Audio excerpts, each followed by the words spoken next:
আওয়ামী লীগ নিষিদ্ধের দাবিতে শাহবাগে দ্বিতীয় দিনের মতো চলছে বিক্ষোভ, বিকেলে গণজামায়াতের ডাক। সংরক্ষিত নারী আসনের সাবেক সংসদ সদস্য সেলিনা ইসলাম আটক, নিশ্চিত করেছেন ডিবির যুগ্ম কমিশনার। দেশের বেশিরভাগ অঞ্চল দিয়ে বয়ে যাচ্ছে মৃদু থেকে মাঝারি তাপপ্রবাহ, তীব্র গরমে অতিষ্ঠ জনজীবন।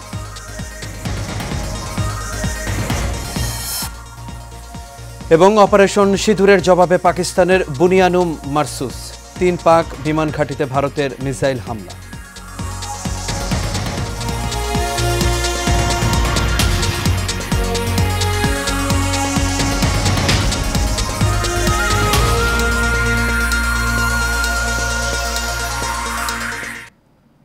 সবাইকে স্বাগত এশিয়া নিউজে। দর্শক, পুরো সংবাদ জুড়ে আপনাদের সঙ্গে আছি আমি আনোয়ার রাজা। তখন শুনছিলেন BRB কেবল ইন্ডাস্ট্রিজ লিমিটেড সংবাদ শিরোনাম। এবার চলে যাচ্ছে পুরো খবরে। আওয়ামী লীগ নিষিদ্ধ সহ 3 দফা দাবিতে রাজধানী ঢাকায় 37 ঘণ্টা ধরে চলছে ছাত্র জনতার আন্দোলন ও অবস্থান কর্মসূচি। আজ বিকেল 3টায় শাহবাগ সহ সারা দেশে জুলাই অভ্যুত্থানের বিভিন্ন পয়েন্টে সমাবেশ হবে। দ্বিতীয় দিনের মতো শাহবাগে চলছে এই অবস্থান কর্মসূচি।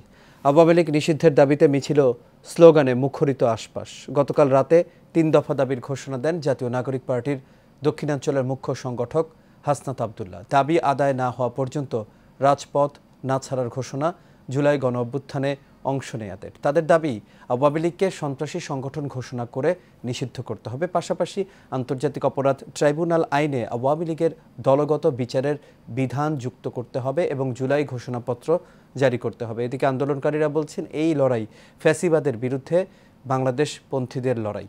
5 আগস্ট জনগণ যে সিদ্ধান্ত নিয়েছে তার আইনি ভিত্তি দেওয়ার লড়াই।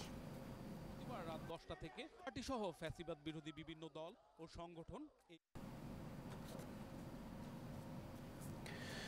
উন্নত চিকিৎসা শেষে বিএনপি চেয়ারপারসন বেগম খালেদা জিয়া দেশে ফিরে এসেছেন। সাথে ফিরেছেন তার 2 পুত্রবধূ। কিন্তু কেন দেশে ফিরছেন না বিএনপির ভারপ্রাপ্ত চেয়ারম্যান তারেক রহমান, সেই প্রশ্ন ঘুরপাক খাচ্ছে দেশের সাধারণ মানুষ সহ রাজনীতি সংশ্লিষ্টদের মনে। বিএনপি নেতারা বলছেন, রাজনৈতিক পরিবেশ নিশ্চিত হলে সব আইনি প্রক্রিয়া সম্পন্ন করেই দেশে ফিরবেন তারেক রহমান। মোশাররফ তালুকদারের ক্যামেরায় কাউসার আহমেদের রিপোর্টে বিস্তারিত। দীর্ঘ প্রায় 17 বছর পর দেশে ফিরলেন তারেক রহমানের সহধর্মিণী জুবাইদা রহমান।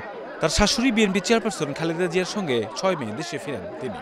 ফ্যাসিস্ট সরকারের পতনের পর এমন অনেকেই মাতৃভূমিতে পা রেখেছেন, কিন্তু এখনও কেন দেশে আসছেন না তারেক রহমান, এটি নিয়ে কৌতূহল রয়েছে জনমানুষের মনে। তারেক রহমানের দেশে ফিরতে বিশেষ কোনো বাধা আছে কিনা জানতে চাইলে বিএনপি নেতারা বলেন, আইনি জটিলতা কেটে গেলেই দেশে ফিরবেন তিনি। বেশিরভাগ মামলা আপনি জানেন, 21শে আগস্টের মতো মামলা, তারপরে 10 ট্রাক মামলা, এগুলো মোটামুটি শেষ হয়ে গেছে।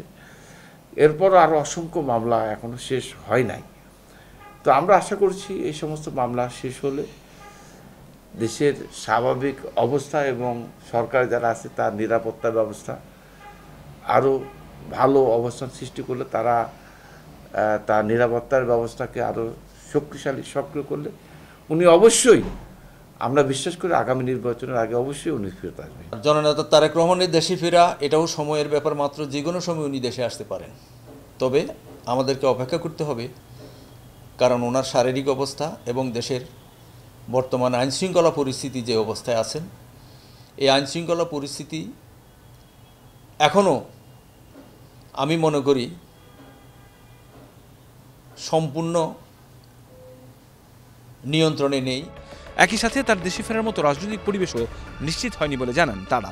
বাংলাদেশের জনগণের যে প্রত্যাশা, বহুদলীয় গণতন্ত্র, মানুষের অধিকার, সার্বভৌমত্ব রক্ষা এবং কর্মসংস্থান এবং দেশের উন্নয়নের যে রূপরেখা এবং দেশের উন্নয়নের যে আধুনিকায়ন, সেটা তারেক রহমানের পক্ষেই সম্ভব।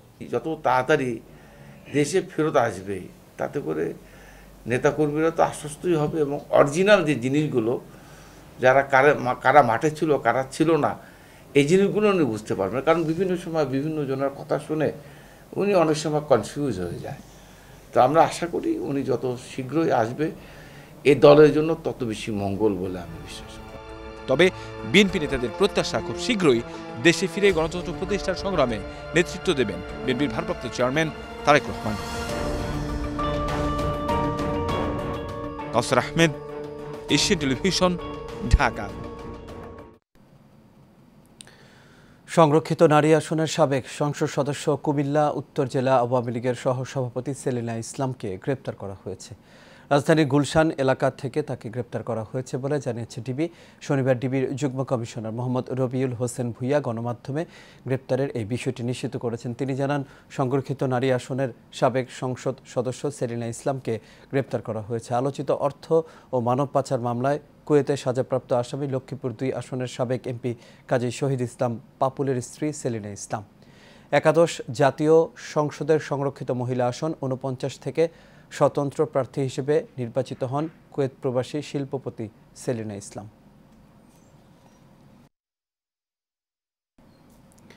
দেশের বেশিরভাগ এলাকায় বইছে মৃদু থেকে মাঝারি তাপপ্রবাহ। চলতি মাসে এই তাপপ্রবাহ তীব্র হতে পারে বলে জানিয়েছে আবহাওয়া অফিস। ধারণা করা হচ্ছে আগামী 13 মে থেকে তাপপ্রবাহর শক্তি কমতে শুরু করবে ও 15 মে চলমান তাপপ্রবাহ পুরোপুরি শক্তি হারাবে। তবে খুলনা, রাজশাহী, বরিশাল, রংপুর বিভাগে ও ঢাকা বিভাগের কিছু এলাকায় তাপপ্রবাহ 15 মে পর্যন্ত সক্রিয় থাকতে পারে। আজ রাজধানীতে তাপমাত্রা রেকর্ড করা হয়েছে 37 ডিগ্রি সেলসিয়াস। গরমের কারণে চরম ভোগান্তিতে পড়তে হচ্ছে খেটে খাওয়া মানুষদের।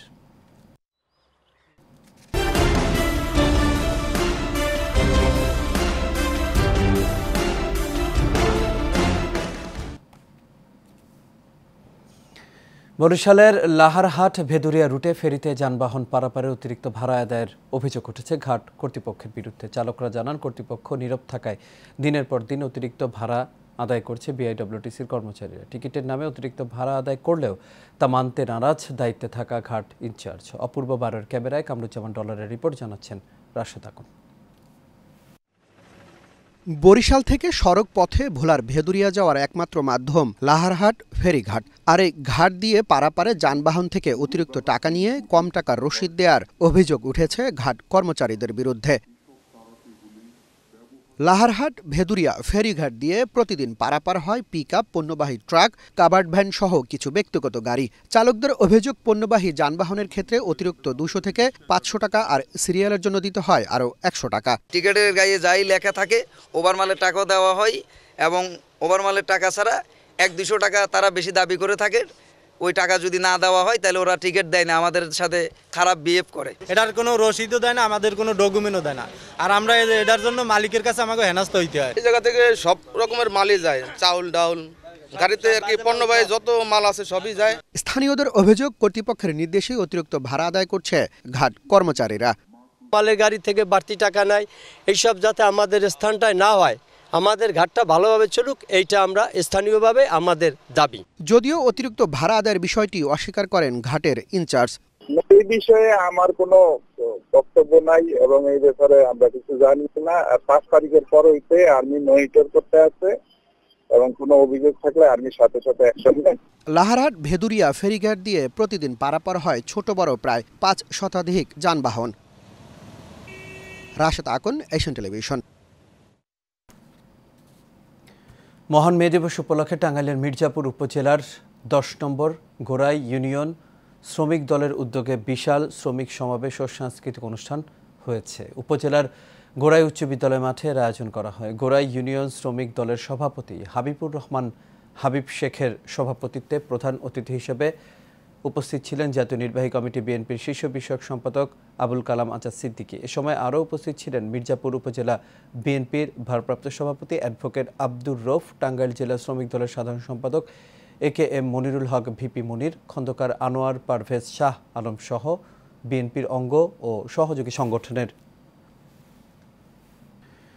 ঢাকা ইপিজেড এলাকা থেকে 24 কেজি গাঁজা উদ্ধার করেছে মাদকদ্রব্য নিয়ন্ত্রণ অধিদপ্তর। মাদক নিয়ন্ত্রণ অধিদপ্তরের সহকারী পরিচালক মোহাম্মদ মেহেদি হাসান জানান, গোপন সংবাদের ভিত্তিতে সাভারের বাইপাইল পশ্চিম মসজিদ টাওয়ারে একটি কুরিয়ার সার্ভিসে মোটরসাইকেল পার্টসের আড়ালে কার্টুনের ভেতর স্কচ টেপ দিয়ে পলিথিনের ভেতর গাঁজা পাচার হবে। খবর পেয়ে ঘটনাস্থলে গেলে 2 কার্টুনে 12 প্যাকেটে 24 কেজি গাঁজা উদ্ধার করা হয়। সমাজ থেকে মাদক মুক্ত করতে এই ধরনের অভিযান চলমান থাকবে বলে জানান মাদক নিয়ন্ত্রণ অধিদপ্তরের সহকারী পরিচালক মোহাম্মদ মেহেদী হাসান। আর এর সাথে শেষ করবে এশিয়া নিউজ। তবে যাবার আগে বিআরবি কেবল ইন্ডাস্ট্রিজ লিমিটেড সংবাদ শিরোনামগুলো দেখে নেব দর্শক আরও একবার।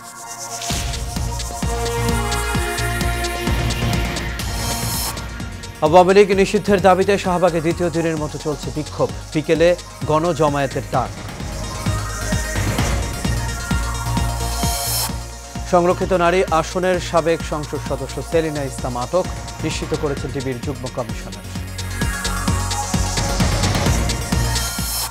দেশের বেশিরভাগ অঞ্চল দিয়ে বয়ে যাচ্ছে মৃদু থেকে মাঝারি তাপপ্রবাহ, তীব্র গরমে অতিষ্ঠ জনজীবন।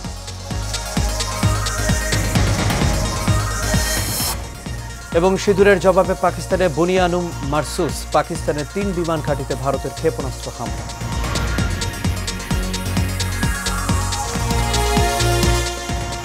দর্শক, এই ছিল আমাদের এখনকার আয়োজন। আমাদের পরবর্তী সংবাদে একটা আমন্ত্রণ রইল। এতক্ষণ সাথে থাকার জন্য সবাইকে ধন্যবাদ।